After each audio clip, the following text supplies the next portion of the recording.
বাংলাদেশের সঙ্গে ইতিবাচক সম্পর্ক চায় ভারত।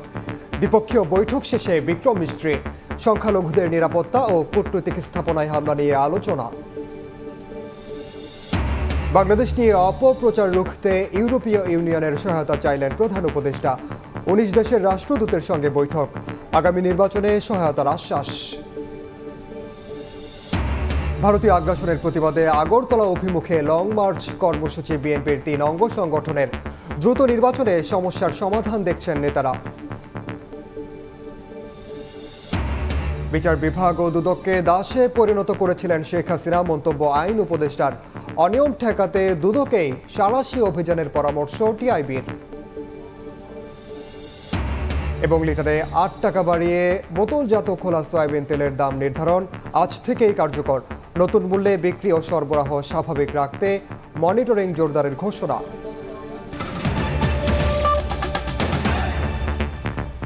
সময় সংবাদের সঙ্গে আছি আমি ওমর ইনাম।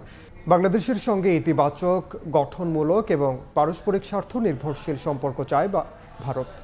তবে সংখ্যালঘু ইস্যুতে উদ্বেগের কথা জানিয়েছে দেশটি। দুদেশের পররাষ্ট্র সচিব পর্যায়ের বৈঠক শেষে গণমাধ্যমে এসব কথা বলেন ভারতের পররাষ্ট্র সচিব বিক্রম মিস্ত্রি। বৈঠকে বাণিজ্য, যোগাযোগ, জ্বালানি, পানি সমস্যা, উন্নয়ন এবং সাংস্কৃতিক সহযোগিতার বিষয়ে আলোচনা হয়েছে। বাংলাদেশ ভারত সম্পর্ক যখন চ্যালেঞ্জিং সময় পার করছে, এমন সময় ঢাকা সফরে ভারতের পররাষ্ট্র সচিব বিক্রম মিস্ত্রি সোমবার সকাল 8:30টায় ঢাকায় অবতরণের পর 11টায় রাষ্ট্রীয় অতিথি ভবন পদ্মায় দ্বিপাক্ষিক বৈঠকে বসেন। 5 আগস্ট পট পরিবর্তনের পর দুই দেশের উচ্চ পর্যায়ের এটি প্রথম আলোচনা। পররাষ্ট্র সচিব পর্যায়ের এই বৈঠকে তিস্তার পানি বন্টন, সীমান্ত হত্যা বন্ধ, ভিসা কার্যক্রম স্বাভাবিক করা এবং দ্বিপাক্ষিক বাণিজ্য ইস্যুতে আলোচনা হয়। সাম্প্রতিক কূটনৈতিক টানাপোড়েন কাটিয়ে ওঠার বার্তাও দুই দেশের তরফে বেশ গুরুত্বের সঙ্গে আলোচনা হয়। এরপর বিকেল 3:30টায় পররাষ্ট্র উপদেষ্টা মোহাম্মদ তৌহিদ হোসেনের সঙ্গে সৌজন্য সাক্ষাৎ করতে পররাষ্ট্র মন্ত্রণালয়ে যান বিক্রম মিস্ত্রি। পরে সাংবাদিকদের তিনি জানান, বাংলাদেশের সঙ্গে ইতিবাচক, গঠনমূলক এবং পারস্পরিক স্বার্থ নির্ভরশীলতা চায় ভারত। সংখ্যালঘু ইস্যুতে দেশটির উদ্বেগের কথাও জানান সচিব। India's desire to work closely with the interim government of Bangladesh authorities.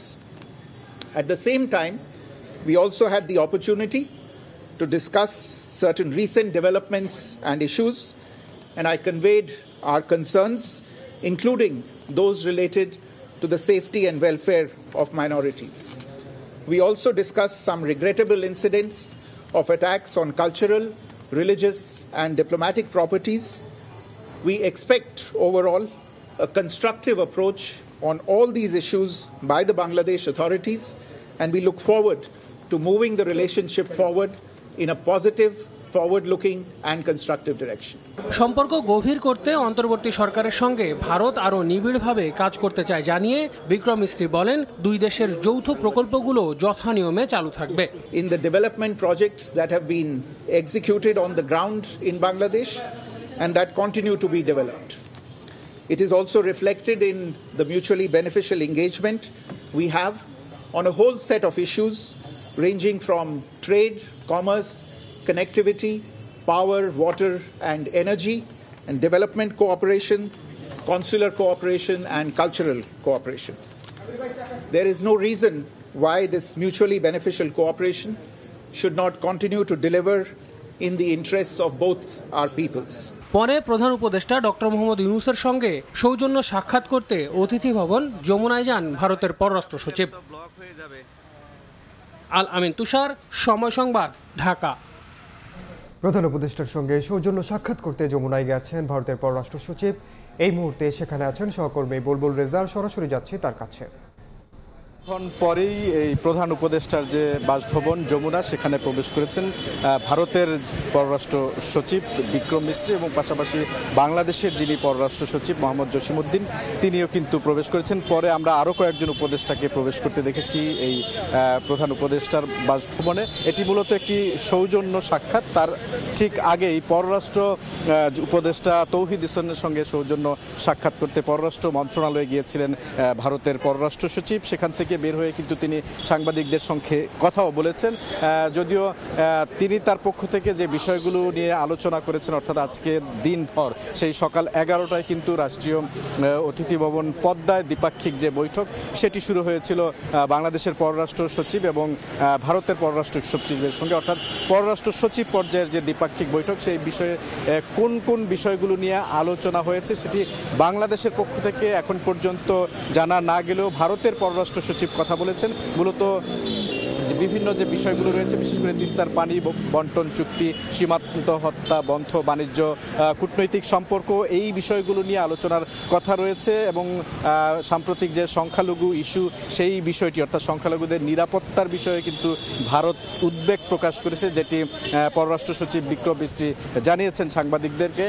পাশাপাশি তিনি বলেছেন যে বাংলাদেশের সঙ্গে একটি স্বার্থ নির্ভরশীল, অর্থাৎ পারস্পরিক যে স্বার্থ নির্ভরশীল সেই ধরনের সম্পর্ক কিন্তু প্রত্যাশা করে ভারত এবং যোগাযোগ বা অবকাঠামো বা কূটনৈতিক যে সম্পর্কগুলো রয়েছে এই সম্পর্কগুলো যেন ইতিবাচক হয় ভবিষ্যতে, এবং এই সম্পর্ক ধরে রাখার জন্য বা এই সম্পর্ককে বেগবান করতে দুদেশের মধ্যকার যা দরকার সেই বিষয়গুলো যেন ভবিষ্যতে ঠিক থাকে সেই বিষয়ের গুরুত্ব আরোপ করা হয়েছে। যদিও এখন পর্যন্ত যে সৌজন্য সাক্ষাৎটি এখন পর্যন্ত চলমান রয়েছে প্রধান উপদেষ্টার সঙ্গে এই সাক্ষাৎ শেষে, সৌজন্য সাক্ষাৎ শেষে হয়তো বাংলাদেশের যিনি পররাষ্ট্র সচিব রয়েছেন তিনি কথা বলতে পারেন। এর বাইরেও প্রধান উপদেষ্টার প্রেস উইংয়ের পক্ষ থেকে প্রধান উপদেষ্টার যিনি প্রেস সচিব রয়েছেন শফিকুল আলম তিনিও কথা বলতে পারেন। আমরা সেখানেই হয়তো জানতে পারবো যে আসলে মূল যে বিষয়গুলো সেই বিষয়গুলো নিয়ে আলোচনা হয়েছে কিনা, অর্থাৎ কোন কোন বিষয়গুলো নিয়ে দুদেশের যে বাণিজ্য স্বার্থ সংশ্লিষ্ট বিষয় সেগুলো নিয়ে আলোচনা হয়েছে কিনা। অর্থাৎ এটি কিন্তু শেখ হাসিনা সরকারের পতনের পর প্রথম এই দুই দেশের মধ্যে একটি বৈঠক ছিল। এই বৈঠকে আসলে কোন বিষয়গুলো আলোচনা হয়েছে হয়তো আমরা কিছুক্ষণ পর জানতে পারবো। তো এখন পর্যন্ত এই ছিল আমার কাছে সবশেষ তথ্য। সরাসরি যুক্ত ছিলাম রাষ্ট্রীয় অতিথি ভবন যমুনায়। বাংলাদেশ নিয়ে চলা অপপ্রচার রুখতে এবার ইউরোপীয় ইউনিয়নের সহায়তা চাইলেন প্রধান উপদেষ্টা। সকালে ইউভুক্ত 19 দেশের রাষ্ট্রদূতের সঙ্গে বৈঠকে আহ্বান জানিয়েছেন ডক্টর ইউনূস। দুপুর 12টায় তেজগাঁওয়ে প্রধান উপদেষ্টার কার্যালয়ে শুরু হয় বৈঠকেতে অংশ নেন জার্মানি, ইতালি, সুইডেন, ফ্রান্স সহ বাংলাদেশে নিযুক্ত ইউভুক্ত 19 দেশের রাষ্ট্রদূত। বৈঠকে নির্বাচন সহ অন্যান্য ইস্যুতেও অন্তর্বর্তী সরকারের সঙ্গে কাজ করতে আগ্রহের বিষয়টি তুলে ধরেন রাষ্ট্রদূতরা। এছাড়াও সমৃদ্ধ দেশ গড়তেও বাংলাদেশের পাশে থাকার কথা জানায় ইউরোপীয় দেশগুলোর কূটনৈতিক প্রতিনিধিরা।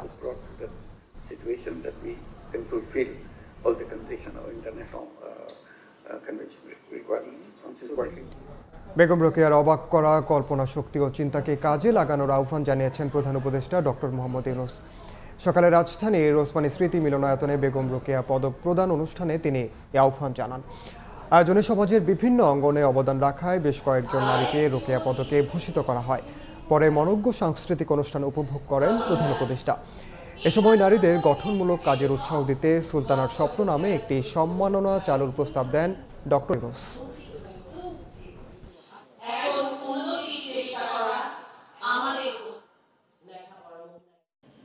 তার কল্পনা শক্তি আমাকে অবাক করে এবং এই কল্পনা শক্তি আমাদের সবার আছে, কিন্তু আমরা বেগম রোকেয়ার মতো করে তাকে ব্যবহার করতে পারছি না। কল্পনার শক্তি মানুষের সমস্ত শক্তির ঊর্ধ্বে, সর্বোচ্চ। এটাতে কোনো পয়সা খরচ নেই, এটাতে কোনো আয়োজন নেই, শুধু মনটাকে ছেড়ে দাও। এবং বেগম রোকেয়া সেটা করেছে। ভারতীয় আগ্রাসনের প্রতিবাদে 11 ডিসেম্বর ঢাকা থেকে আগরতলা অভিমুখে যৌথ লং মার্চ কর্মসূচি ঘোষণা করেছে ছাত্রদল, যুবদল ও স্বেচ্ছাসেবক দল। সকালে নয়াপল্টনে এক সংবাদ সম্মেলনে এই কর্মসূচি ঘোষণা করা হয়। এদিকে জাতীয় প্রেস ক্লাবে এক অনুষ্ঠানে বিএনপির সিনিয়র নেতারা জানান, বাংলাদেশ ইস্যুতে রাজনৈতিক দলগুলো এক হয়ে কাজ করছে। ভারতীয় আগ্রাসন বিরোধী যৌথ পদযাত্রার দুদিন পরই ঢাকা থেকে আগরতলা অভিমুখে লং মার্চ কর্মসূচির ঘোষণা এলো সোমবার যুবদল, স্বেচ্ছাসেবক দল ও ছাত্রদলের পক্ষ থেকে।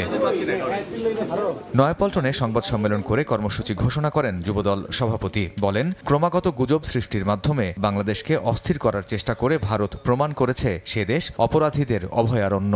বাংলাদেশ জাতীয়তাবাদী যুবদল, স্বেচ্ছাসেবক দল এবং ছাত্রদল এই 3 অঙ্গ সংগঠনের ভারতীয় আগ্রাসনের বিরুদ্ধে আমরা জনগণকে ঐক্যবদ্ধ করে 11ই ডিসেম্বর সকাল 8টায় পল্টন থেকে জমায়েত হয়ে আমরা এখান থেকে আমাদের লং মার্চ, শান্তিপূর্ণ লং মার্চ আমরা ইনশাল্লাহ আগরতলা অভিমুখে আখাউড়া সীমান্ত পর্যন্ত আমরা যাব। এদিন প্রেস ক্লাবে এক আলোচনা সভায় রাজনৈতিক দলগুলোর মধ্যে ঐক্য আছে জানিয়ে বিএনপির সিনিয়র নেতা গয়েশ্বরচন্দ্র রায় বলেন, ভারতীয় মিডিয়ার প্রভাব পড়বে না দেশে, কেননা সাম্প্রদায়িকতা ইস্যুতে বাংলাদেশ ভালো অবস্থানে। ভারতকে ভাবতে হবে এই সাউথ ইস্ট এশিয়া সকল দেশ ছাড়া উনি একা কিভাবে পথ চলে।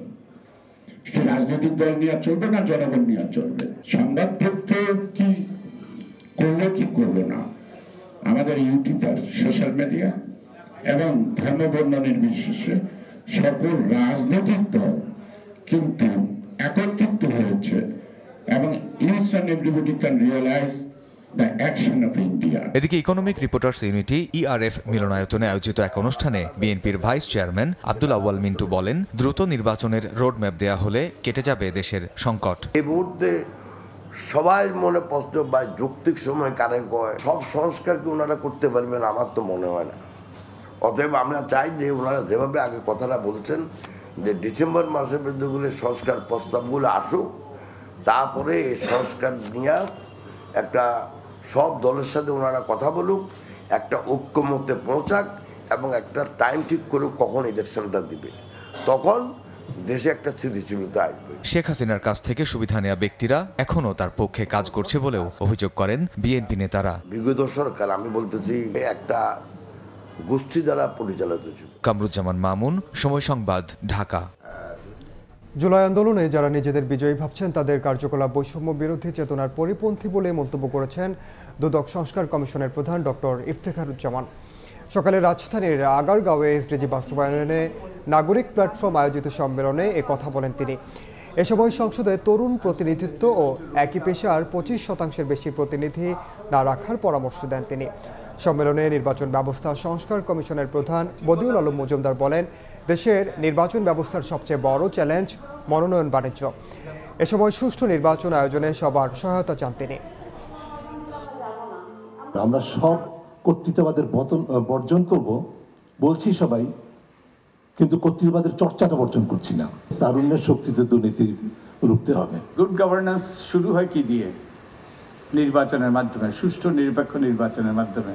ওই নির্বাচিত সরকার পরবর্তী 5 বছরে কি মানবাধিকার লঙ্ঘন করলো, নাকি মানবাধিকারের সুরক্ষা দিল, নাকি তারা এই যে স্বচ্ছতা জবাবদিহিতার চর্চা করলো, তারপরে তারা আইনের শাসন প্রতিষ্ঠা করলো, ইত্যাদির উপর নির্ভর করে গুড গভর্নেন্স। তো আমাদের এই যাত্রা শুরু হইতে হয় নির্বাচনের মাধ্যমে, সুষ্ঠু নিরপেক্ষ নির্বাচনের মাধ্যমে।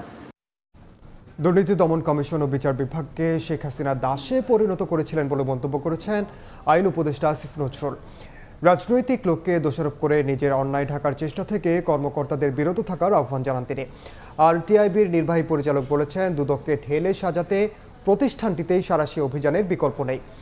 দুদক সচিব বলেছেন, জুলাই অভ্যুত্থানের চেতনায় কাজ করবে সংস্থাটি। একের পর এক রাষ্ট্রীয় ও প্রাতিষ্ঠানিক দুর্নীতির থলের বিড়াল সামনে এলে যখন সাধারণ মানুষের চোখ চড়ক গাছে ওঠার দশা, রাষ্ট্র সংস্কারে অনিয়ম দুর্নীতি বিরোধী আলোচনা যখন তুঙ্গে, তখন ঘটা করে পালন করা হলো আন্তর্জাতিক দুর্নীতি প্রতিরোধ দিবস। সকালে দুদক সচিবের নেতৃত্বে পতাকা উত্তোলন ও বেলুন উড়িয়ে দিনব্যাপী নানা কর্মসূচির উদ্বোধন করেন। মানববন্ধনের পাশাপাশি আয়োজন করা হয় আলোচনা সভা ও চিত্র প্রদর্শনীর। দিবসটির আলোচনা সভায় ট্রান্সপারেন্সি ইন্টারন্যাশনাল বাংলাদেশ টিআইবির নির্বাহী পরিচালক বললেন, দুদক নিজেই দুর্নীতিগ্রস্ত। এ অবস্থার পরিবর্তনে সাঁড়াশি অভিযানের বিকল্প নেই বলে মত তার। তবে আমলাতন্ত্র ও রাজনৈতিক সংস্কৃতিতে ইতিবাচক পরিবর্তন না হলে শুধু দুদক দিয়ে দুর্নীতি প্রতিরোধ সম্ভব নয়। এই প্রতিষ্ঠানের সংস্কার কেন হবে? এর চেয়ে বড় অবমাননাকর দৃষ্টান্ত দুর্নীতি দমন কমিশনের জন্য কি আর হতে পারে? এবং তার মধ্যে অন্যতম কারণ হচ্ছে, একদিক থেকে তারা দুর্নীতির সহায়ক ভূমিকা পালন করেছে, সুরক্ষা দিয়েছে দুর্নীতির, অন্যদিক থেকে তারা নিজেরা দুর্নীতিতে নিমজ্জিত থেকেছে। এই প্রতিষ্ঠানকে ঢেলে সাজানো সাঁড়াশি অভিযান ছাড়া কোনো উপায় নেই।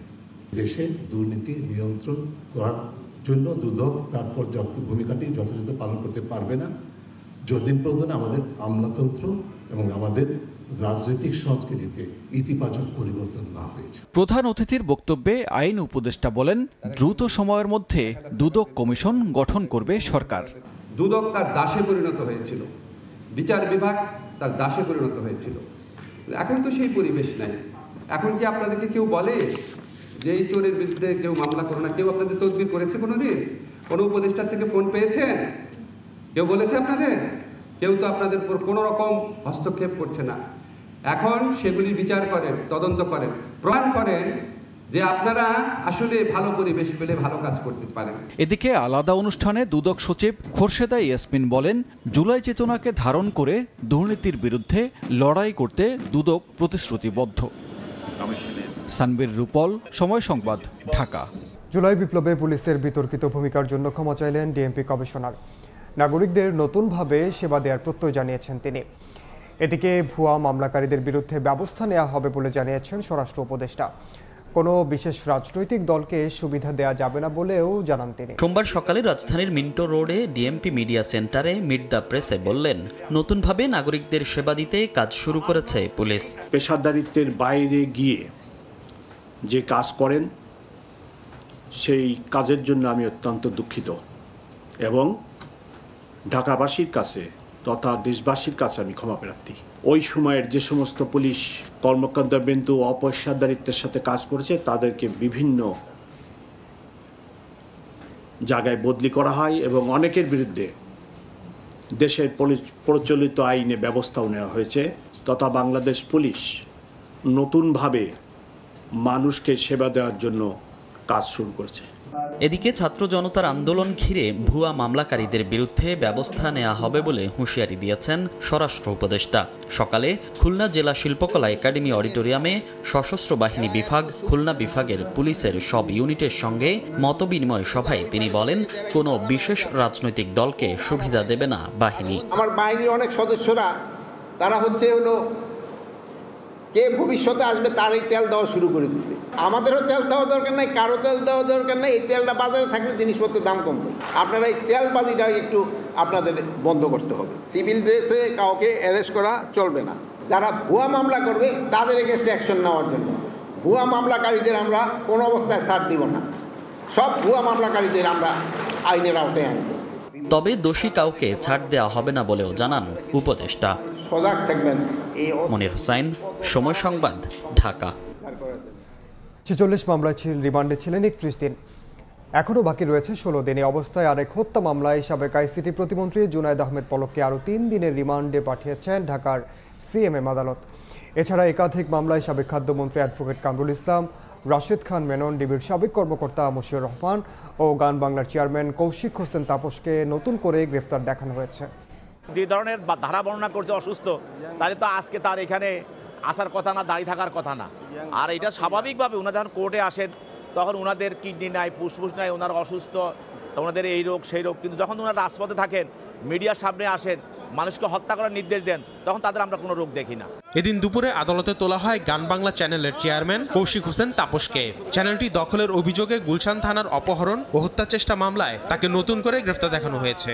এই লোক তো আমাদেরকে কোনোদিন বলে নাই কেন যে তুই সে একটা মালিক ছিল।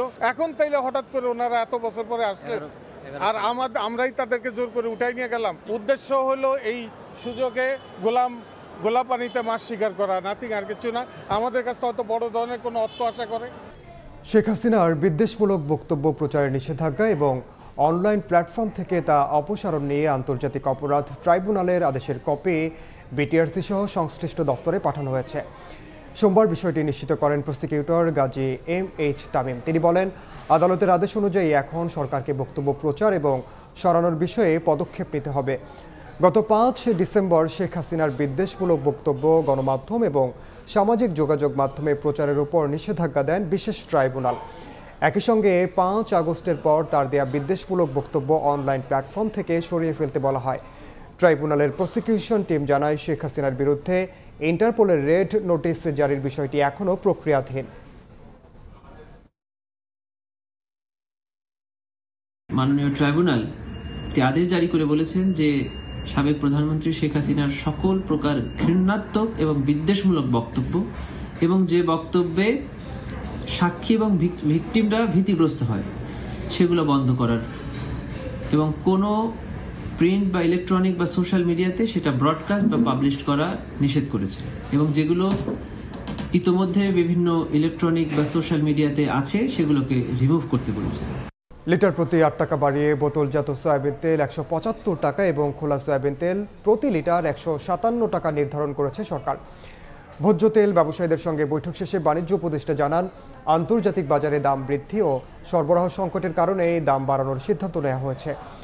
নতুন দামে ভোজ্য তেল বিক্রি এবং বাজারে সরবরাহ স্বাভাবিক রাখতে মনিটরিং জোরদার করা হবে বলেও জানান বাণিজ্য উপদেষ্টা।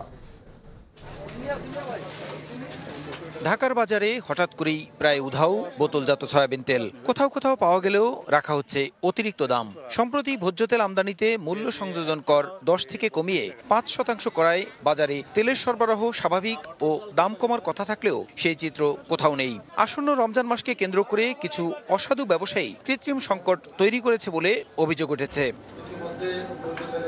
এদিকে বোতলজাত সয়াবিনের তীব্র সংকট হওয়ায় ভোগান্তিতে পড়েছেন সাধারণ ক্রেতারা। এমন পরিস্থিতিতে সোমবার সচিবালয়ে ভোজ্য তেল ব্যবসায়ীদের সঙ্গে জরুরি বৈঠক করে বাণিজ্য মন্ত্রণালয়। বৈঠক শেষে সাংবাদিকদের ব্রিফিংকালে এডিবল অয়েল অ্যাসোসিয়েশনের সভাপতি মোস্তফা হায়দার ভোজ্য তেলের নতুন দাম ঘোষণা করেন। বোতলজাত সয়াবিন তেল প্রতি লিটার 167 টাকা থেকে 8 টাকা বাড়িয়ে 175 টাকা এবং খোলা সয়াবিন তেল প্রতি লিটার 8 টাকা বাড়িয়ে 149 টাকা থেকে 157 টাকায় নির্ধারণের কথা জানান তিনি। অতীতে যে ধার্যকৃত মূল্য ছিল ওটা ছিল প্রায় $1035, তার মানে আমরা প্রায় $65 আমাদের অ্যাডজাস্ট করতে হয়েছে, যার ফলে যে দামটা ছিল আগে লিটারে 167 টাকা সেটাকে আমরা এখন আপনার 175 টাকা লিটার হিসাবে এমআরপি হিসাবে আমরা ধার্য করেছি। আন্তর্জাতিক বাজারে দাম বৃদ্ধি ও সরবরাহ সংকটের কারণে দাম বাড়ানোর কথা জানিয়ে বাণিজ্য উপদেষ্টা বলেন, নতুন দামে তেল বেচাকেনা এবং সরবরাহ স্বাভাবিক রাখতে নজরদারি জোরদার করা হবে। স্থানীয় যারা ডিলার বা ডিস্ট্রিবিউটর যারা আছেন ওনারাও আন্তর্জাতিক বাজারের মূল্য সম্পর্কে সার্বিকভাবে অবহিত। সো ওনাদের হয়তো বা এরকম একটা আকাঙ্ক্ষা ছিল যে মূল্যের একটা কারেকশন আসতে পারে। এই কারেকশনের কারণে হয়তো অনেকে বাজারে মানে বিলম্ব ঘটিয়েছেন। এই বিলম্বজনিত কারণে বাজারে সরবরাহের কিছু ঘাটতি ছিল। আমরা আশা করি এই বিলম্বটার আর কোনো কারণ নেই। বর্তমানে আলু সহ সবজির বাজার অস্বাভাবিক স্বীকার করে 1 মাসের মধ্যেই বাজার নিয়ন্ত্রণে আসবে বলে জানান বাণিজ্য উপদেষ্টা। আমাদের যে প্রসূন আশিস, সময় সংবাদ, ঢাকা। বরিশালে অর্ধশত নদী থাকলেও দখলের কবলে পড়ে হারাচ্ছে গতিপথ। নদী খাল বাঁচাও আন্দোলন কমিটি বলছে বিভাগের 50টি নদী 50,000 দস্যুর কবজায়, অথচ প্রশাসন নির্বিকার। তবে লোকবল সংকট সহ নানা সীমাবদ্ধতার অজুহাত সংশ্লিষ্টদের। বিস্তারিত অপূর্ব রিপোর্টে। বাঁশের বেড়া দিয়ে বালু ও মাটি ফেলে কীর্তনখোলা দখল করে গড়ে তোলা হয়েছে ব্যবসা প্রতিষ্ঠান সহ বিভিন্ন স্থাপনা। বরিশাল সদরের দক্ষিণ চরাইচা, ধান গবেষণা রোড, বেলতলা ও পলাশপুর এলাকায় নদীর 2 পাড়ই দখল হয়ে গেছে। দখলকৃত না, বরং রেকর্ডকৃত সম্পত্তিগুলি ভেঙে গেছে। বাংলাদেশ পরিবেশ আন্দোলন বরিশালের তথ্য বলছে, গত 40 বছরে কীর্তনখোলা নদীর 2 পাড় দখল করেছে 5192 জন। ক্ষমতা পরিবর্তন হলে ব্যক্তিগুলো কিন্তু ক্ষমতার সাথে পরিবর্তিত হয়, যার জন্য এই যে দখলসত্ত্বটা কখনো কিন্তু আপনি লোপ পায় না। বিভাগের আরেক জেলা ঝালকাঠি সদরের সুগন্ধা, বিষখালী, গাবখান, বাসন্ডা আর ধানসিঁড়ি নদীর মোহনার পাশে জেগে ওঠা বিশাল চরে শুরু হয়েছিল ইকো পার্ক তৈরির কাজ, কিন্তু জমির মালিকানা নিয়ে প্রভাবশালীদের সঙ্গে সরকারের মামলা চলায় ভেস্তে যাওয়ার পথে প্রকল্পটি। আমাদের লিয়াকত আলী তালুকদার এবং তার ছেলে চেম্বারের সভাপতি মনিরুল ইসলাম তালুকদার দখল করার জন্য আদালতকে ব্যবহার করে এবং অবৈধ দলিল এবং কাগজপত্র তৈরি করে হস্তগত করার পায়তারা করতেছে। জেলায় প্রায় 135 কিলোমিটার নদীপথের 2 তীরে গড়ে উঠেছে 10 থেকে 12,000 অবৈধ স্থাপনা। বড় নৌকায় আমরা ভান্ডারিয়া, মঠবাড়িয়া, তুষখালীতে আমরা যাতায়াত করতাম। ভোলার তেঁতুলিয়ার শাখা নদী জাঙ্গালিয়া, এটি দখল করে মাছের খামার করেছে প্রভাবশালীরা। এতে কৃষি জমিতে জোয়ারের পানি স্বাভাবিকভাবে ওঠানামা ব্যাহত হওয়ায় হুমকিতে চাষাবাদ। নদীখাল বাঁচাও আন্দোলন কমিটি বলছে, বরিশাল জেলায় অর্ধশত নদীতে কম হলেও 50,000 দখলদার রয়েছে। অপূর্ব অপু, সময় সংবাদ, বরিশাল। চলছে মিলিটারি ইঞ্জিনিয়ারিং সার্ভিসের 3 দিনের বার্ষিক সম্মেলন 2024। ঢাকা সেনানিবাসে অবস্থিত MES কনভেনশন হলে আজ সম্মেলনের দ্বিতীয় দিনে দিক নির্দেশনামূলক বক্তব্য দেন বিমান বাহিনীর প্রধান air chief marshal Hasan Mahmud Khan. এছাড়াও বিমান বাহিনীর প্রধান MES কর্মকর্তাদের কাছ থেকে পয়েন্ট গ্রহণ করেন। বাংলাদেশ সেনাবাহিনীর engineer in chief major general Mohammad Hasan উজ্জামানের সভাপতিত্বে ৮ ডিসেম্বর থেকে ৩ দিনব্যাপী এই সম্মেলন শুরু হয়। অনুষ্ঠানে সেনা, নৌ ও বিমান বাহিনীর ঊর্ধ্বতন কর্মকর্তারা উপস্থিত ছিলেন।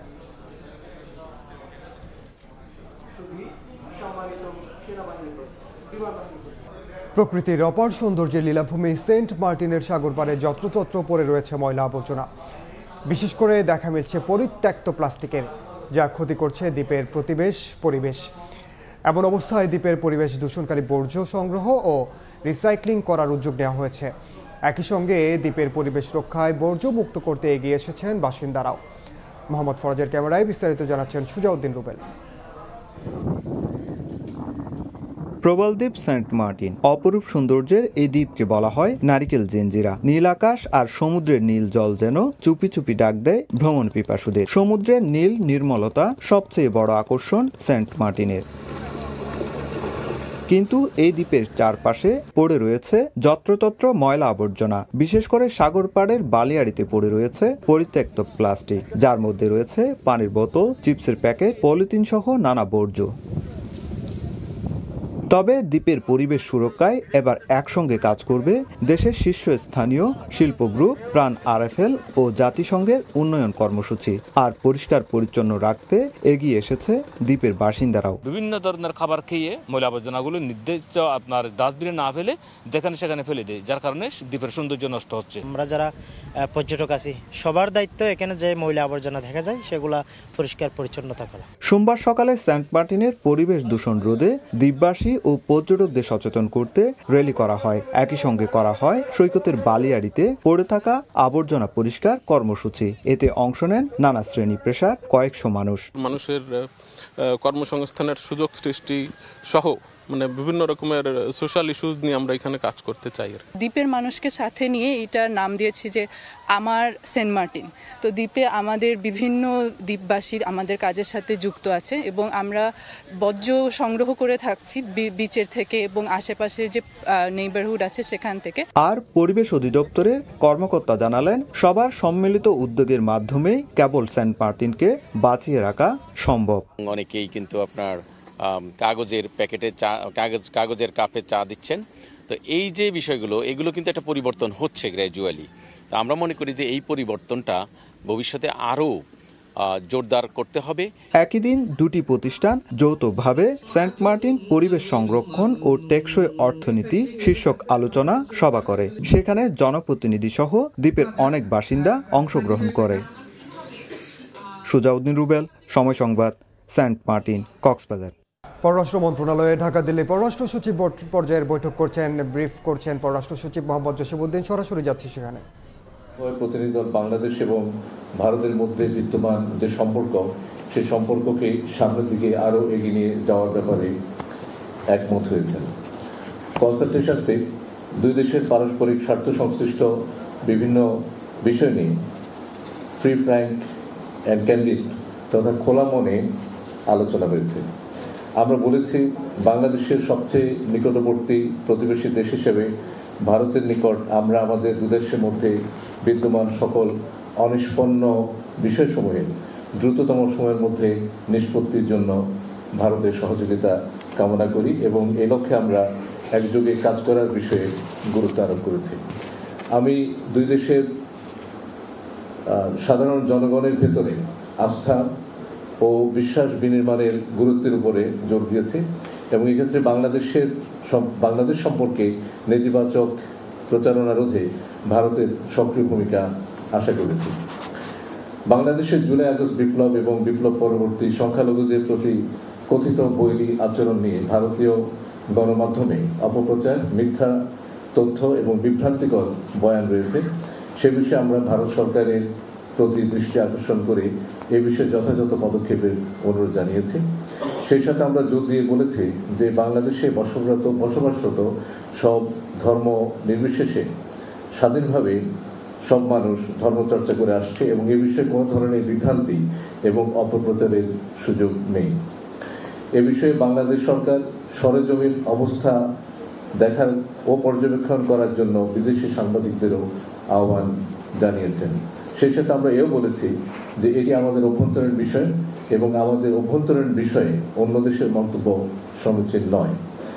আমি ভারতের পররাষ্ট্র সচিবকেও স্মরণ করিয়ে দিয়েছি যে বাংলাদেশ অন্য দেশের অভ্যন্তরীণ বিষয়ে মন্তব্য করা থেকে বিরত থাকে এবং অন্যান্য দেশেরও একই ধরনের শ্রদ্ধাবোধ আমাদের প্রতি দেখানো উচিত।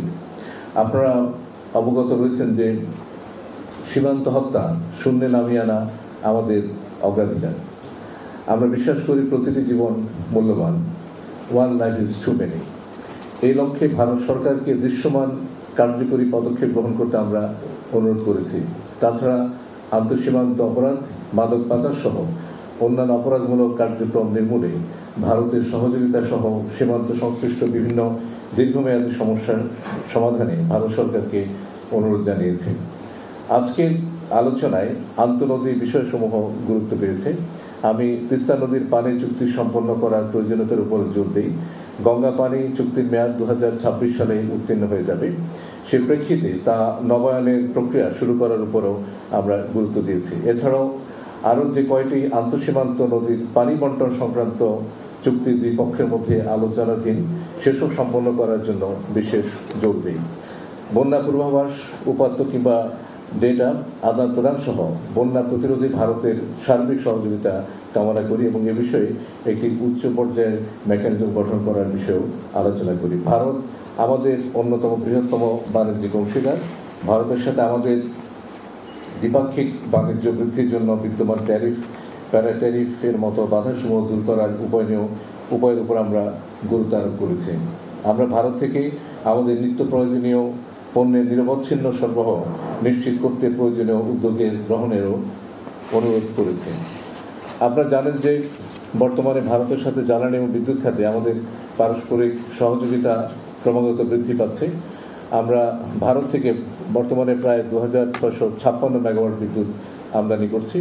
বর্তমান ভূরাজনৈতিক প্রেক্ষাপটে এই সহযোগিতা বৃদ্ধি পেতে পারে। ভারতের মধ্য দিয়ে নেপাল ও ভুটান থেকে জলবিদ্যুৎ আনার বিষয়েও ভারতের সহযোগিতার প্রয়োজন। এই অঞ্চলের শান্তি ও স্থিতিশীলতা রক্ষায় এবং রোহিঙ্গা সংকটের স্থায়ী সমাধানে বাংলাদেশে অবস্থানরত 1.2 মিলিয়ন রোহিঙ্গা প্রত্যাবাসনের ক্ষেত্রে ভারতের সহযোগিতার জন্য আহ্বান জানিয়েছি। প্রতি বছর পর্যটন এবং চিকিৎসা উপলক্ষে উল্লেখযোগ্য সংখ্যক বাংলাদেশি ভারত সফর করে। তাদের ভিসা প্রাপ্তি সহজীকরণ সহ অন্যান্য কনসুলার ইস্যু সহজীকরণের জন্য আমরা অনুরোধ জানিয়েছি। যে সকল বাংলাদেশি নাগরিক ভারতের আদালতে দেয়া সাজা বাংলাদেশে অথবা ভারতে ভোগ করছে তাদের সাজা মওকুফের বিষয়ে ভারতের যথাযথ বিবেচনার জন্য অনুরোধ জানানো হয়েছে। এছাড়া ভারতে আটক বাংলাদেশের জেলেদের মুক্তির বিষয়ে আলোচনা হয়েছে। আজকের আলোচনায় ভারতের পররাষ্ট্র সচিব বাংলাদেশের অন্তর্বর্তীকালীন সরকারের সাথে একযোগে কাজ করার বিষয়ে ভারত সরকারের দৃঢ় প্রত্যয় ব্যক্ত করেন। আপনারা জানেন ফরেন অ্যাফেয়ার্স কনসালটেশনস একটি ধারাবাহিক প্রক্রিয়া। আমরা 2023 সালের নভেম্বর মাসে এফওসির সর্বশেষ বৈঠক নয়াদিল্লিতে করেছিলাম।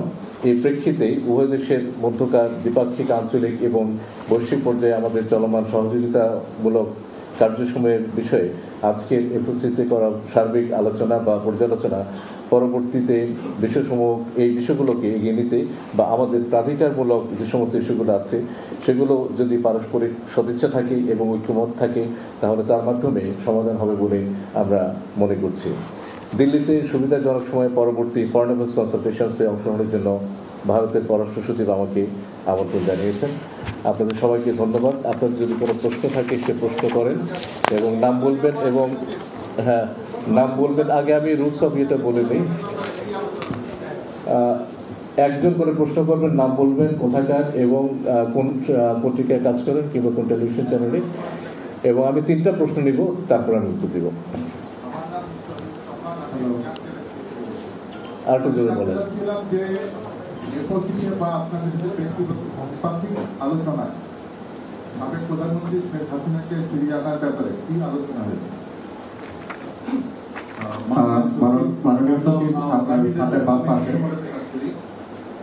আপনি যেটা বলেছেন যেটা বলেছেন যে ভারতীয় প্রচার মাধ্যম বা সামাজিক মাধ্যমে অভ্যন্তরীণ বিষয় নিয়ে সংখ্যালঘুদের নিরাপত্তা নিয়ে মিথ্যা বয়ান অপপ্রচার এগুলো হয়েছে এবং আমরা দায়িত্বহীনভাবে বলেছি এবং এটিও মনে করিয়ে দিয়েছে বাংলাদেশ অন্যের বিষয়ে নাক গলায় না। তো আমরা চাইবো যে ভারতের যেন আমাদের বিষয় নাক না গলায়, আমি যদি বিষয়টাকে এভাবে করি। তো সেই জায়গায় আমার আপনার কাউন্টার পার্টের রেসপন্সটা কেমন ছিল, 1 নম্বর। 2 নম্বর, তিনি নিচে অ্যাডভাইজারের সাথে মিটিং করে যাওয়ার সময় বলেছেন যে আজকে আপনাদের ক্যান্ডিড ফ্র্যাঙ্ক ডিসকাশনের সময় কমন কিছু কনসেপ্ট তার মধ্যে একটা মাইনরিটি ইস্যু আছে সেটা বলেছেন। পাশাপাশি বলেছেন রিলিজিয়াস, কালচারাল এবং ডিপ্লোম্যাটিক স্ট্রাকচারের উপর অ্যাটাক নিয়ে উদ্বেগ জানিয়েছেন। তো সেক্ষেত্রে আগরতলায় আমাদের মিশনে যে দুঃখজনক ঘটনাটা ঘটেছিল সেই প্রসঙ্গটি আলোচনায় এসেছে। ধন্যবাদ। মাননীয় সচিব, তাদের মহসিন, আমি সমকালে কাজ করি। আমার প্রশ্ন হচ্ছে গিয়ে যে উপদেষ্টার সাথে দেখা করার পরে যখন নেমেছিলেন বিক্রম মিস্ত্রি, উনি হচ্ছেন যে নিরাপত্তার ইস্যুটি বলে গেছেন। তো নিরাপত্তা নিয়ে আমরা জানি যে ভারতের 7 সিস্টারের নিরাপত্তা নিয়ে তারা উদ্বিগ্ন বিশেষ করে। তো সেই বিষয়ে আসলে কি কথা হয়েছে, বাংলাদেশ আসলে কি নিশ্চয়তা দিয়েছে? আচ্ছা, 3টি প্রশ্ন আমি প্রথমে নিলাম, এরপরে 3টি প্রশ্ন নিব।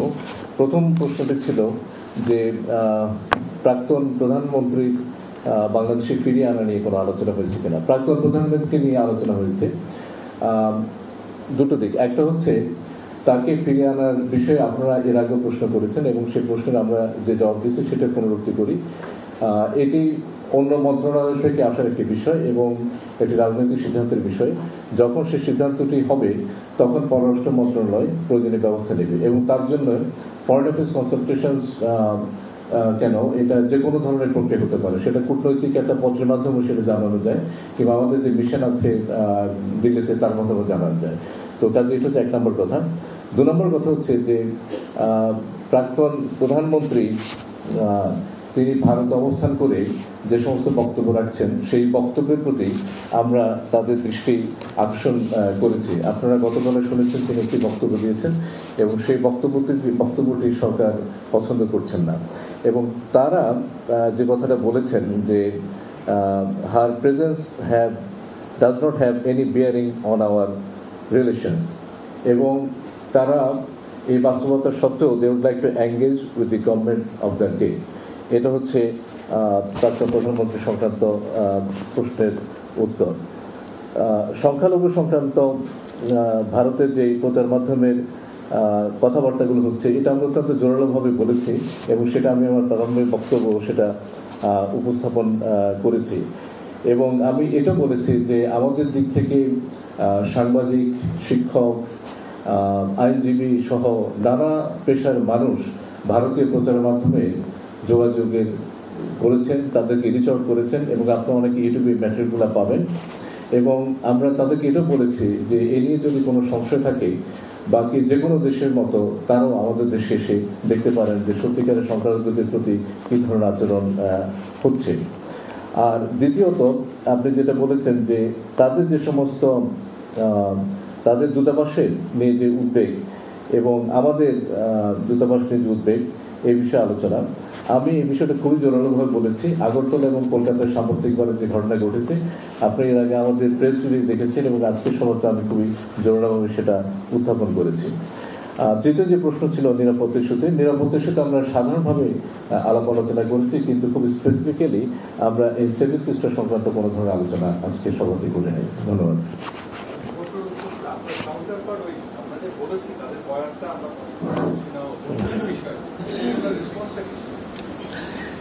প্রথম কথা হচ্ছে যে আমার ধারণা এক ধরনের আন্ডারস্ট্যান্ডিং এর গ্যাপ আছে এবং আজকে উনি আমাদের এখানে আসার পরে আমার প্রত্যাশা সেই আন্ডারস্ট্যান্ডিং গ্যাপটা কমবে।